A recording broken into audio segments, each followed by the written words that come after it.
에게 말하되 내가 섬기는 이스라엘의 하나님 여호와께서 살아계심을 두고 맹세하노니 내 말이 없으면 수년 동안 비도 이슬도 있지 아니하리라 하니라. 거기 노란 글씨로 쓴 거 보면 내가 섬기는 이스라엘 하나님 여호와께서 살아계심을 두고 맹세하노라 이렇게 말하고 있어요. 엘리야는 지금 하나님을 내가 섬기는 하나님이고 내가 섬기는 그 여호와 하나님은 살아계신 하나님이라고 고백하고 있는 거죠. 얼마나 멋진 고백이에요.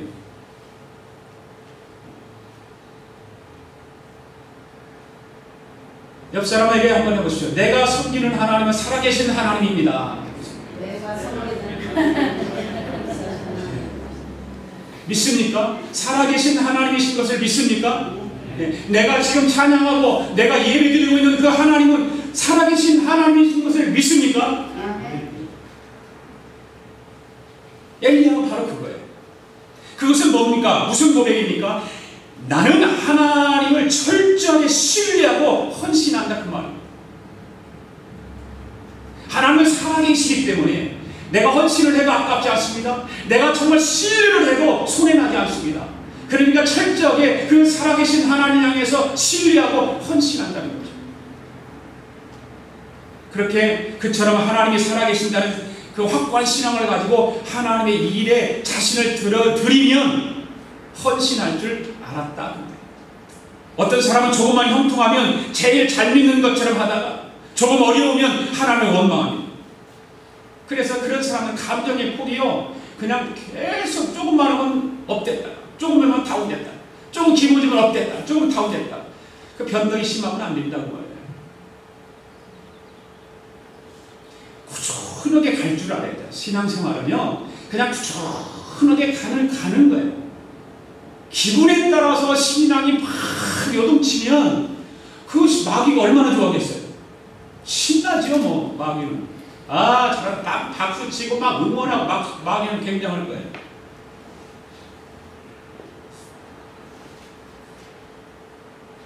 일절 말씀은 그 뒤에 보면 내 말이 없으면 수년 동안 비도 이슬도 있지 아니하리라. 이 장면을 한번 상상해 보십시오.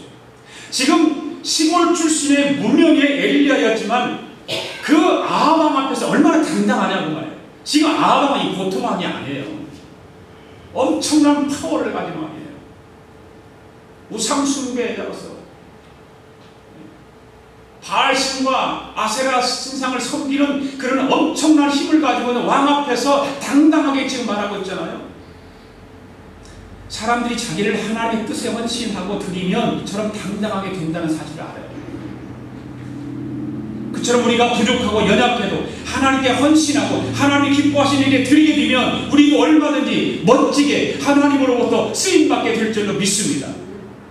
요즘은 경기가 어려워서 우리 이민자들이 참 살아가기가 참 어렵습니다.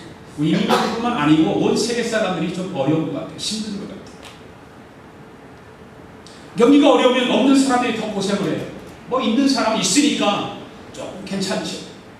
이럴 때 부자는요 위압감이 들지 않게 돈을 잘 써야 한다고 생각해요. 돈 있는 사람이 돈을 쓰는데 없는 가난한 사람을 위해서 좀 부족한 사람을 위해서 위압감이 가지 않게 잘 써야 됩니다. 반대로 경기가 지나치게 활성화되면 돈을 덜 써야 해요. 부자에게는 그런 높은 책임의식이 있어야 됩니다. 돈을 가진 자에게는 그런 책임의식이 있어요. 많이 배운 사람도 마찬가지예요. 그런 책임의식이 있어요. 특히 서비스업 종사자들을 위해서 부자는 구제하는 마음으로 돈을 많이 풀어야 한다. 그런데 지금 미국이 왜 경제 회복이 안 되느냐? 부자들이 돈을 안 쓴다는 거죠. 엊그제 신문을 보니까 그런 기록이 있어요.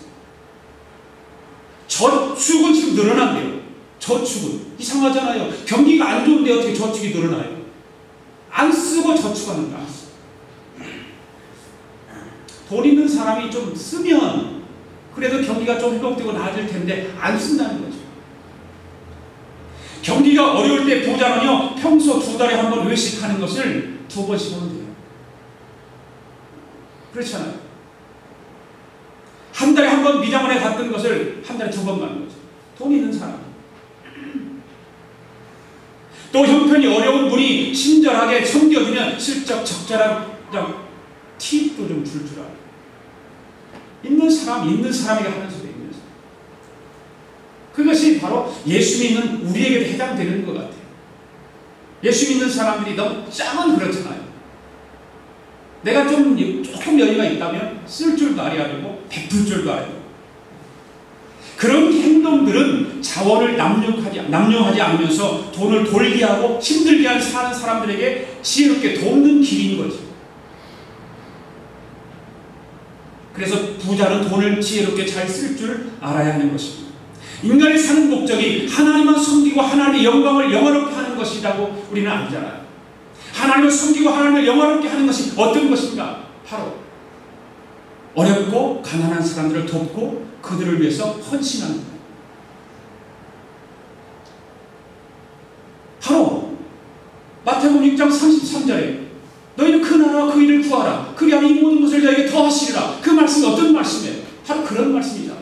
하나님의 나라를 이루기 위해서, 하나님의 나라를 세워가기 위해서, 하나님의 복음을 전파하기 위해서, 하나님의 나라와 하나님의 의를 위해서 써야 되는 거죠. 더욱 중요한 것은 하나님께서 그런 마음과 행동을 받으신다는 거죠. 그런 마음과 행동을 기억해 주신다는 거죠. 주님은 소자에게 물 한 그릇 대접하는 것도 기억해 주신다고 말씀했습니다. 우리는 하나님 기뻐하시는 일에 자기를 들여서 헌신할 줄 아는 믿음의 사람들이 될 수 있기를 주님의 이름으로 축복합니다. 그 다음에 세 번째는 기도하는 사람을 주님은 쓰십니다. 1절에서 엘리야는 아합 앞에서 당당하게 말씀을 선포했지만 바로 이어서 하나님께서 무슨 말씀을 주십니까? 3절 4절 말씀 읽습니다. 시작. 너는 여기서 떠나 동쪽으로 가서 요단 앞 그리 시내가에 숨고 그 시냇물을 마시라. 내가 까마귀들에게 명하여 거기서 너를 먹이게 하리라. 지금 하나님 명령대로 왕 앞에 갔으면 끝장내야지 왜 곧 그리 시내가로 숨으라고 하셨을까? 이상하잖아요.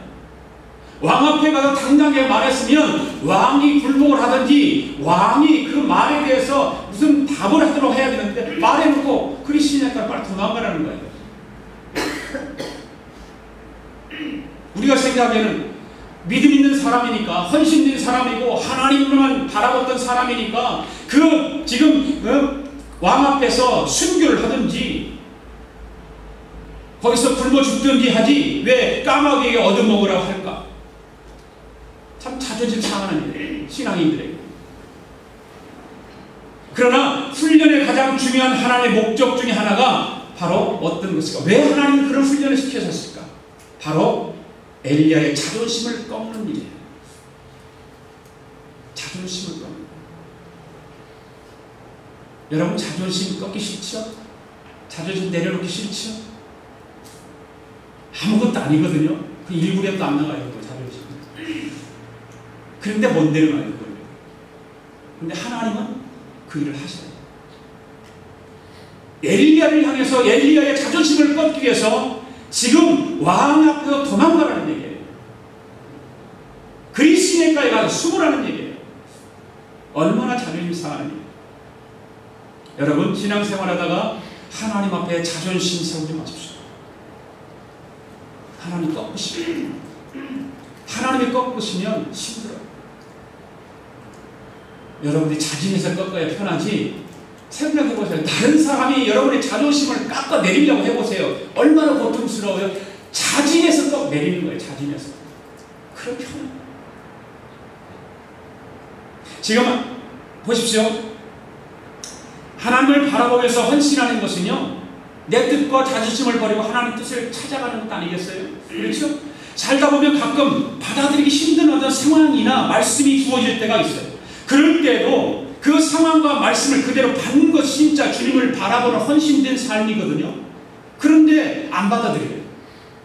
여러분, 진정으로 복된 삶을 살기를 원하세요? 저와 여러분이 진정 복된 삶을 살기를 원한다면 우리도 이런 훈련 과정에서 낙심하지 말아야 돼요. 하나님을 바라보면서 기도로 이겨낼 수 있어야 돼요. 할렐루야. 그런데 이런 일이 우리 앞에 생기면 기도는커녕 교회도 안 나와. 그렇잖아요. 이런 일이 우리 앞에 자존심 상하는 일이 있고 내 자존심을 꺾이는 그런 일이 생기면 기도해야 돼요. 기도는요, 모든 문제를 풀어줍니다. 해결합니다. 결국 엘리야는 까마귀가 아침 저녁으로 물어다 주는 떡과 고기를 먹고 그리 시내가에 가서 혼자 삽니다. 얼마나 자존심 상하고 고독한 장면이에요. 이 상황을 어떻게 엘리야가 이겨냈을까? 어떻게 그런 훈련에 참고 견뎌낼지